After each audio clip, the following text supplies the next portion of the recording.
अगर राहुल गांधी को अपने एविडेंस पे इतना ही भरोसा है तो उनको बोलिए एफिडेविट पे साइन करके दें। व्हाट्सएप वाले अंकल या कोई आईटी सेल या अगर आपको ये वाला लॉजिक थमा रहा है तो उनको ये रील चिपका दीजिए।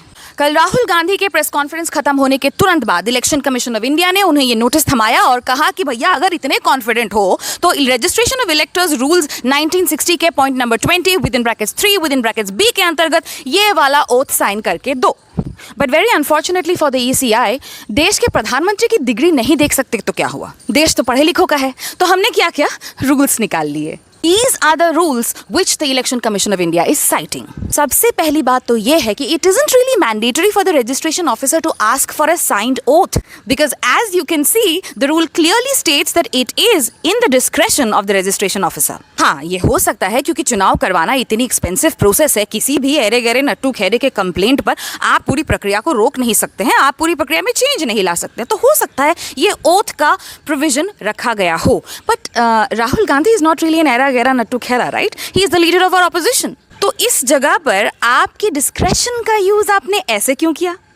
और उससे भी बड़ी बात, खासकर तब जब इसी डॉक्यूमेंट में थोड़ा सा ऊपर जाएंगे तो रूल नंबर 12 कहता है Period for lodging claims and objections. Every claim for the inclusion of a name in a roll and every objection to an entry therein shall be lodged within a period of 30 days from the date of publication of the roll in draft under Rule 10.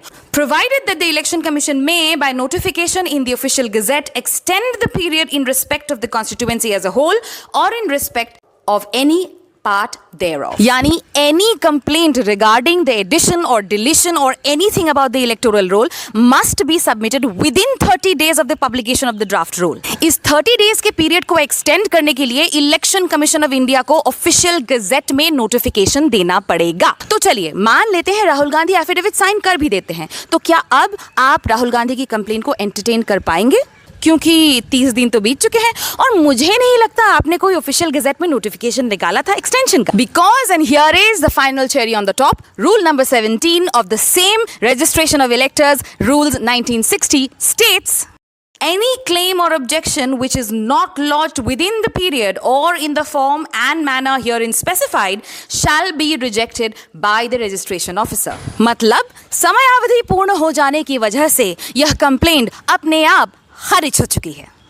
यानी कि election commission of India जिस rule book की दुहाई दे रही है वो rule book खुद ही उन्हें कह रहा है कि उन्हें ये कंप्लेंट एंटरटेन करने की या इन्वेस्टिगेट करने की कोई जरूरत नहीं है। So why are you asking for the affidavit? I mean, do you want to waste time based on a technicality or are you actually buying time to cover up what you did? Allegedly.